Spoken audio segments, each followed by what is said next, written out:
बिस्मिल्लाहिर्रहमानिर्रहीम, अस्सलाम वालेकुम नाज़रीन कराम। मैं हूं मखदूम शहाबुद्दीन और आप देख रहे हैं मेरा फेसबुक और यूट्यूब चैनल।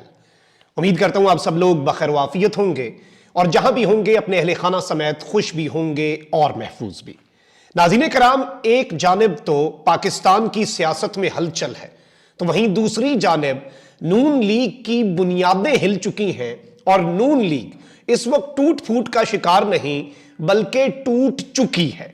मामला ना सिर्फ खराब हो चुका है बल्कि ये जो मंसूबा है ये इतना सादा नहीं है और इस वक्त बहुत से लोग जो हैं वो एक नया धड़ा और पार्टी से अलग होने के लिए तैयार हैं। कुछ ने जमान पार्क के बाहर डेरे डाले हैं, तो जो जमान पार्क से फैज़याब नहीं हो पा रहे, जाहिर बात है एडजस्ट तो करना है लेकिन सबको तो नहीं किया जा सकता। और इस सब में आले शरीफ के डाउनफॉल का आगाज किस तरह से हुआ है, बड़ी एक्सक्लूसिव डिटेल्स हैं। खैबर पख्तूनख्वा की असम्बली बाज़ाब्ता तौर पर गवर्नर ने साइन करके तहलील कर दी है। अब आगे क्या होगा, क्या इंतखाबात होंगे नहीं होंगे, पाकिस्तान तहरीक इंसाफ इस वक्त क्या सोच रही है, ये सारी डेवलपमेंट्स आपके सामने रखनी है। लेकिन यहां पर जो सबसे अलार्मिंग चीज है वो ये है कि आजम सवाती तो बिगड़ चुका है और अब वो किसी भी सूरत कॉम्प्रोमाइज करने के लिए तैयार नहीं है। लेकिन आर्मी चीफ जो है उनके खिलाफ एक करारदाद आना यह बहुत बड़ा कंसर्न है। इस हवाले से मेरे पास एक बड़ी एक्सक्लूसिव खबर है जो आपके सामने रखनी है। सारी जो अभी तक की डेवलपमेंट्स हैं उनका जायजा ले लेते हैं। गवर्नर खैबर पख्तूनख्वा जो हैं उन्होंने वजीर आला की एडवाइस पर असम्बली तहलील करने की समरी पर दस्तखत कर दिए हैं और इस सब के अंदर यह गुज़श्ता रोज इरसाल हुई थी। पंजाब की तरह इन्होंने 48 घंटे का वेट नहीं किया और ऑटोमेटिकली असम्बली तहलील की तरफ नहीं गए, बल्कि गवर्नर खैबर पख्तूनख्वा गुलाम अली ने वजीर आला की एडवाइस पर असम्बली तहलील करने की समरी पर दस्तखत कर दिए। और इस सब के अंदर इसके बाद जाहिर बात है कि सूबाई काबीना तहलील हो चुकी है। महमूद खान जो है वो निगरान वजीर आला के आने तक अपना काम जारी रखेंगे। और इस सब में यह बात मैं आपको बता दूं कि इसके बाद अब निगरान वजीर आला के तकर्रुर के लिए गवर्नर ने वजीर आला और अपोजिशन लीडर की मुशावरत से 3 दिन में बेसिकली ये करना है। तो इसके लिए भी इसमें ये पूरे तरीके में जो डिस्कशन है उसके लिए इन्होंने कहा है कि गवर्नर ऑफिस जो है ये अवेलेबल होगा और लीडर ऑफ द ऑपोजिशन जो है अकरम खान दुरानी वो इस वक्त उनकी तरफ से नाम आएंगे, उसी तरह से जिस तरह से पंजाब का मामला चल रहा है। लेकिन पंजाब में जिस तरह की शरारत इन्होंने की है मोहसिन नकवी और आहद चीमा का नाम देकर, यह बड़ी हैरानकुन है, बड़ी अजीबो गरीब चीज है जिसकी समझ नहीं आ रही किसी को भी। और इस सब के अंदर अब पाकिस्तान तहरीक इंसाफ का मंसूबा क्या है। शाह महमूद कुरैशी साहब ने यह बात बताई है कि स्पीकर ने एतमाद के वोट और उसके बाद जब एतमाद के वोट के बाद शहबाज शरीफ ने वजीर आजम नहीं रहना था तो एक रन ऑफ इलेक्शन होना था, यानी अगला वजीर आजम कौन होगा। उस रन ऑफ इलेक्शन से बचने के लिए ये इस्तीफे कबूल किए, यानी शहबाज शरीफ जाता है तो जाए लेकिन अगला वजीर आजम खान ना लाए और वो आते साथ असम्बली तहलील ना कर दे।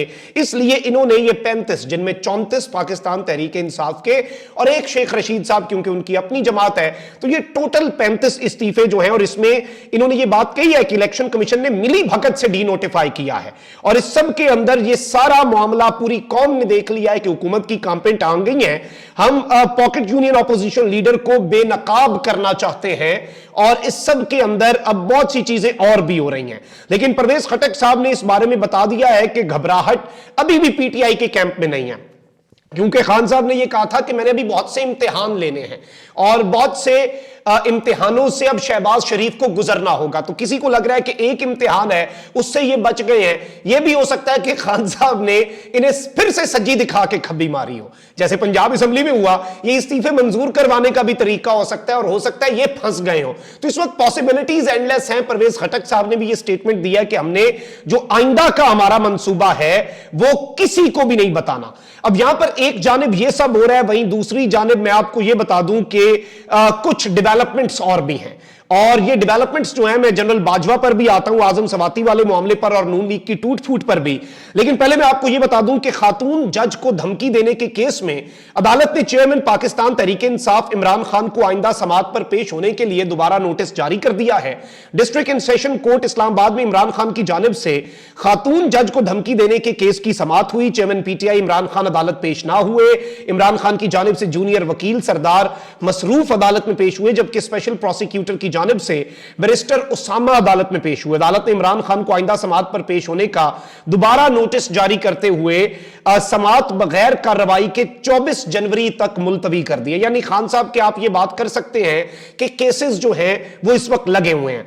अब नाज़रीन किराम, जनरल रिटायर्ड कमर जावेद बाजवा, आपको पता है कि उनके खानदान के कुछ टैक्स डाटा लीक्स भी हुई, बहुत से मामलात भी हुए, और इस हवाले से साबिक आर्मी चीफ के टैक्स डाटा लीक केस में एक सहाफी हैं शाहिद असलम, उन्हें गिरफ्तार किया गया, उन्हें उठाया गया, उन्हें इस तरीके से उठाया गया जो कि बड़ा अजीबो गरीब था। लेकिन अच्छी खबर यह है कि उनकी जमानत मंजूर हो गई है। स्पेशल जज सेंट्रल इस्लामाबाद ने साफी शाहिद असलम की जमानत बाद अज गिरफ्तारी की दरखास्त पर समाअत की, जिस सिलसिले में शाहिद असलम की जानिब से वकला राजा कदीर अहमद खोखर जो हैं, इन्होंने राजा कदीर और अहमद खोखर इन्होंने दलाइल दिए। अदालत ने सहाफी शाहिद असलम की जमानत की दरखास्त मंजूर कर ली है और इन्हें 50,000 रुपए मचल के जमा कराने का हुक्म दे दिया है।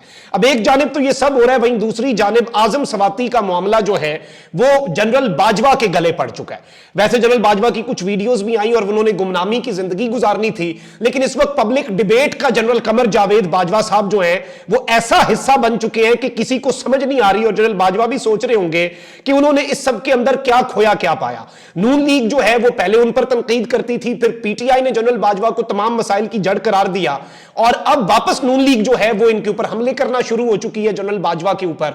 आप देखें कि कैप्टन सफदर ने कल कहा कि जी ये जिम्मेदार हैं जनरल बाजवा, इन्हें मुल्क वापस लाया जाएगा, ये अयाशियां कर रहे हैं दुबई के अंदर, सोने की खरीदारियां कर रहे हैं, ये सब कर रहे हैं। और अब अयाज सादिक जो है, अयाज सादिक साहब जो हैं, उन्होंने भी सब के अंदर स्टेटमेंट दे दिया जनरल बाजवा के खिलाफ। उन्होंने कहा है कि ज़िमनी इंतखाबात खान को अभी ये रीसेंट वाले भी बाजवा नहीं जिताए, यानी ना खुदा ही मिला ना विसाले सनम, ना जनरल बाजवा इधर के रहे ना उधर के रहे। लेकिन यहां पर जो सबसे अलार्मिंग चीज हुई है वो ये हुई है कि स्कॉटलैंड की जो पार्लियामेंट है, स्कॉटिश पार्लियामेंट, मैंने ये पार्लियामेंट विजिट भी की हुई है, और 2017 के अंदर ब्रिटिश काउंसिल जो है उसके जेर इंतजाम यूके के अंदर ये एक जर्नलिज्म का ट्रेनिंग प्रोग्राम था, and I went to Scottish parliament. वहां पे जर्नलिज्म की ट्रेनिंग थी, बीबीसी CNN वगैरह की, तो काफी पुरानी बात है, लेकिन मुझे याद है स्कॉटिश पार्लियामेंट में वी स्टेड देयर। तो उसी स्कॉटिश पार्लियामेंट में एक करारदाद पेश हुई है, और यह करारदाद सेनेटर आजम खान सवाती के हवाले से है। इस मोशन का रेफरेंस नंबर S6M07300 है, और इसके अंदर बहुत से उनके जो स्कॉटिश कंजर्वेटिव और यूनियनिस्ट पार्टी के लोग हैं उन्होंने बेसिकली ये करारदाद पेश की, इसे बहुत से लोगों ने वहां पे सपोर्ट किया, और इसमें कंसर्न का इजहार किया गया है कि पाकिस्तान के अंदर एक सेनेटर के साथ जो कुछ किया गया, क्यों उन्हें उठाया गया, क्यों उन्हें मारा गया, क्यों उन्हें नंगा किया गया, एग्जैक्टली इसमें नाम लिखा गया है क्योंकि उन्होंने एक ट्वीट किया जिसमें उन्होंने क्रिटिसिज्म किया senior military official former army chief general Qamar Javed Bajwa पर, और इसमें यह हाउस कंसिडर करता है कि यही मोटिवेशन थी जो उनके फ्रीडम ऑफ एक्सप्रेशन के ऊपर हमलावर होके उन्हें अरेस्ट किया गया। यह एक बहुत बड़ा कंसर्न है। यह पाकिस्तान के साबिक आर्मी चीफ का नाम दुनिया भर की पार्लियामेंट्स के अंदर, स्कॉटिश पार्लियामेंट के अंदर लिया गया है। ये क्या हो रहा है, ये किसका नाम खराब हो रहा है, ऑलरेडी हमारे मुल्क का क्या हिसाब है। और इस तरह की चीजें जो है ये रिपोर्ट्स के अंदर पाकिस्तान की फ्रीडम ऑफ एक्सप्रेशन के भी आप रैंकिंग आने दें, जरा पिछले साल में जो 9 महीने में हुआ है, आप जरा रैंकिंग आने दें साफियों के साथ। आपकी जो रैंकिंग्स है उन्हें तो अरशद शरीफ साहब की शहादत ही काफी हो जाएगी। ये सारे वाकयात, ये सारी चीजें दुनिया भर के अंदर इन पे बात होती है, दुनिया भर की यूनिवर्सिटीज के अंदर थीसिस लिखे जाएंगे पिछले 9 महीने में जो कुछ हुआ।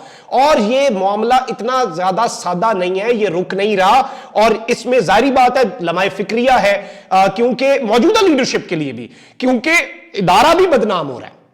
इदारा हमारे मुल्क के लिए बहुत जरूरी है। इदारे की बदनामी, क्योंकि वो शख्स जिसने जो कुछ भी किया वो उस टाइम पे इदारे का सरबराह था, तो इदारा जो है उसके ऊपर, और इदारा जरूरी है बहुत ज्यादा, इदारे की साख बचाना भी बहुत ज्यादा जरूरी है। और ये सारे आई ओपनर्स हैं जो इस वक्त मिल रहे हैं। अब एक जानिब ये सब हो रहा है, वहीं दूसरी जानिब मैं नून लीग के हवाले से आपके सामने कुछ चीजें रख दूं।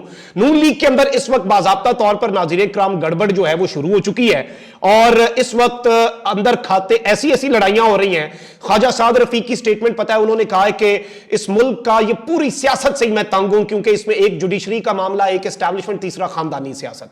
अभी रिसेंटली मरियम नवाज को चीफ ऑर्गेनाइजर और सीनियर वाइस प्रेसिडेंट बना दिया गया है। सलमान शहबाज जो हैं उन्होंने कह दिया है कि जी गुज़श्ता 3 जो आपके वज़राए खजाना थे वो जोकर थे, जिसमें मिफ्ताह इस्माइल भी हैं, और इस सब में चीजें जो हैं वो बड़ी इनके लिए खतरनाक हो चुकी हैं। और अगर इन्हें यह लगता है कि वोट बैंक सिर्फ मेरा या मेरे वालिद साहब का है तो ये इनकी बहुत बड़ी भूल है। बेसिकली मरियम नवाज की ये पार्टी के अंदर से रिजेंटमेंट आ रही है कि आप पार्टी के सीनियर और मुखलिस लोगों को जिच करेंगे तो वो पार्टी तो ख्वाह ना छोड़े, लेकिन आपके मद्दे मुकाबिल आकर आजाद हैसियत से इलेक्शन में खड़े भी हो सकते हैं और आपके लिए सीट निकालना मुश्किल भी हो सकता है। ये नून लीग की सीनियर लीडरशिप जो है उसका इस वक्त ये जहन बना हुआ है, वो धमकियां दे रहे हैं। और पहले आपको पता है अंदर खाते ये आपस में लड़े, इन्हें आपस की लड़ाइयां हमजा वर्सेस मरियम ही काफी हो रही थी, अब ये लड़ाइयां बाहर भी चली गई हैं।